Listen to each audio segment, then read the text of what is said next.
വീട് നിർമ്മാണത്തിനായി 50 മീറ്റർ ദൂരത്തേക്ക് മണ്ണ് മാറ്റിയിട്ടതിന് നിർധന കുടുംബത്തിന് വൻ തുക പിഴ ചുമത്തി ജിയോളജി വകുപ്പ്. അനധികൃത ഖനനം നടത്തിയെന്ന് ചൂണ്ടിക്കാട്ടിയാണ് ജിയോളജി വകുപ്പിന്റെ നടപടി. കാസർഗോഡ് ബളാൽ വില്ലേജിലെ ഗോവിന്ദൻ തങ്കമണി ദമ്പതികളുടെ കുടുംബത്തിനാണ് ജിയോളജി വകുപ്പ് 1 ലക്ഷം രൂപ പിഴയിട്ടത്. 6-7 മാസമായി ഈ മണ്ണെടുത്തിട്ട് തന്നെ. 7 അല്ല 10 അധികമായിട്ടുണ്ടാവുമായിരിക്കും. വന്നതിപ്പോൾ ഈ കഴിഞ്ഞ 2 ആഴ്ച മുമ്പേ. ആ വന്ന് കഴിയുമ്പോൾ തന്നെ എനിക്ക് പേടിയായി. എന്നിട്ടാകുമ്പോൾ ഞാൻ ഇവിടുന്ന് വരെല്ലാവരോടും പറഞ്ഞു. അപ്പോൾ അവർ പറഞ്ഞു ഇങ്ങനെ അടുത്തേക്ക് തന്നെ. അങ്ങനെ കാസർഗോഡ് പോയി കഴിഞ്ഞിട്ടാകുമ്പോൾ അവരിങ്ങനെ പറഞ്ഞത് 5 ലക്ഷം. ഞാൻ 5 ലക്ഷം ഇവിടുന്ന് ഞാൻ ഇവിടെ തന്നെ. അതെല്ലാം പറയുമ്പോൾ തന്നെ ഞാൻ ഓരോരു കാര്യം ഞാൻ വിചാരിക്കലുണ്ട് പോട്ട് അവസാനിപ്പിക്കാമെന്ന്. ആരും ഒന്നിനൊന്നില്ലാതെ ജീവിച്ചിട്ട് ഭൂമിയിൽ ആരോ തന്നെ ഇപ്പം 50,000 3 മാസം ഇപ്പോൾ അവധി പറഞ്ഞിട്ടുണ്ട്. അവിടുന്ന് അവർ നിങ്ങൾ അത് എടുക്കുന്നുണ്ടെങ്കിൽ അത് അറിയിക്കണം.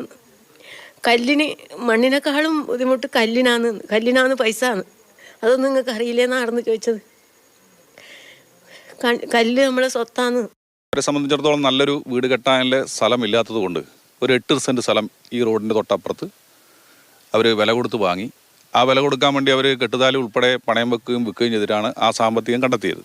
ഏതാണ്ട് 5 ലക്ഷത്തോളം രൂപ ആ വീട് നിർമ്മാണത്തിന് ആവശ്യമായ സ്ഥലം എടുക്കാൻ വേണ്ടി ഉപയോഗിച്ചിരുന്നു. ഇപ്പോൾ പ്രധാനമന്ത്രി ആവാസ് യോജന പദ്ധതി പ്രകാരം കിട്ടിയ 4 ലക്ഷം രൂപ കൊണ്ട് വീട് നിർമ്മാണം അവർക്ക് പൂർത്തിയാക്കാൻ പറ്റില്ല. ആ സാഹചര്യത്തിലാണ് 1 ലക്ഷം രൂപ പിഴയടക്കണമെന്ന് ജിയോളജി ഡിപ്പാർട്ട്മെൻറ്റ് ഇവരോട് ആവശ്യപ്പെട്ടത്. കണ്ണിച്ചോരയില്ലാത്ത ഈ സമീപനം ഒരു കാലത്തും അംഗീകരിക്കാൻ പറ്റില്ല എന്നാണ് ഈ നാട്ടിലെ പൊതുവായ ജനങ്ങളുടെ അഭിപ്രായം. സാരംഗ് സുരേഷ് വിവരങ്ങളുമായിട്ടുണ്ട്. സാരംഗ്, വളരെ വിചിത്രമായിട്ടുള്ളൊരു നടപടിയാണ് ജിയോളജി വകുപ്പിന്റെ ഭാഗത്ത് നിന്നുണ്ടാകുന്നത്. വീട് നിർമ്മാണത്തിനായി മണ്ണ് അത് 50 മീറ്റർ ദൂരത്തേക്ക് മാറ്റിയിട്ടതിനാണ് ഇത്തരത്തിലൊരു നടപടി. ഒരു നിർധന കുടുംബത്തിനോട് അവർ തന്നെ പറയുന്നുണ്ട് അവരുടെ കഷ്ടപ്പാട്. ഈ വീട് നിർമ്മിക്കാനുള്ള തുക അവർക്ക് കിട്ടുന്നത് പ്രധാനമന്ത്രിയുടെ പദ്ധതിയിലൂടെ ഉൾപ്പെടെയാണ്. എന്ത് നടപടിയാണ് ജിയോളജി വകുപ്പ് സ്വീകരിക്കുന്നത്? എന്താണ് അവർ പറയുന്നത്?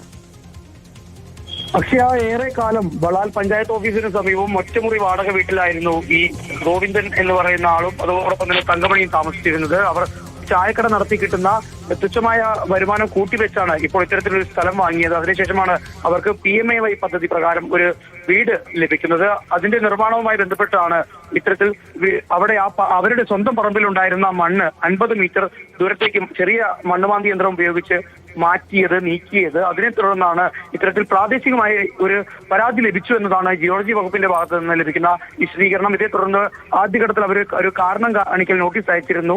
എന്നാൽ അതിന് വലിയ തോതിലുള്ള വിദ്യാഭ്യാസമൊന്നുമില്ലാത്ത ആളുകളായതിനാൽ തന്നെ അവർക്ക് അതിനെക്കുറിച്ചുള്ള അറിവ് ലഭിച്ചിരുന്നില്ല.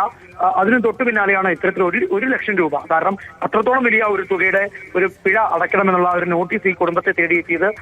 കേവലം 4 ലക്ഷം രൂപയാണ് PMAY പദ്ധതിയുടെ ഭാഗമായി ലഭിച്ചിട്ടുള്ളത്. അവരുടെ മുഴുവൻ കയ്യിലുള്ള പണവും അതോടൊപ്പം തന്നെ കെട്ടുതാലി അടക്കം പണയം വെച്ചുകൊണ്ടാണ് അവർ ആ ഒരു സ്ഥലം വാങ്ങിയിട്ടുള്ളത്. അത്രത്തോളം വലിയ സാമ്പത്തിക പ്രയാസത്തിൽ ഞെരങ്ങുന്ന ഒരു കുടുംബത്തിന് നേരെയാണ് ഇപ്പോൾ ജിയോളജി വകുപ്പിന്റെ ഭാഗത്ത് നിന്ന് ഇത്തരത്തിലൊരു പ്രതികാര നടപടി എന്നൊക്കെ തന്നെ നമുക്ക് പറയാവുന്ന രീതിയിലുള്ള ഒരു നടപടി ഉണ്ടാവുന്നത്.